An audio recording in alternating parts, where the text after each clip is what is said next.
I was having a problem with Sid Meier's Civilization V, and this is what has been happening. I would play, and it would say, an error occurred while updating Civilization V missing executable.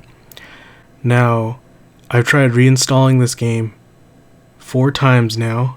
I verified the integrity of this game 5 times, and I've tried replacing the exe with someone that had the game working. I was about to do other things such as restarting my computer or trying to relocate it to a different folder. However, I saw there was an official post by Sam BC. I came across this part where it said that if I were to open the beta and then enter the password ineedlegacyaccess, it would give me the launcher before this update, previous of November 20th.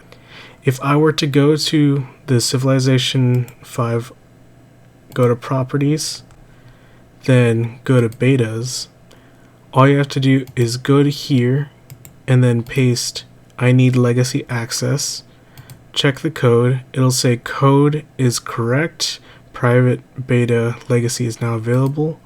You just click on the drop down menu here, go to legacy, and then when you see Sid Meier now, it will say legacy in brackets. If I hit play, and if you read the post that says always go with the first option for Civ, it actually launches. And then I can click this, and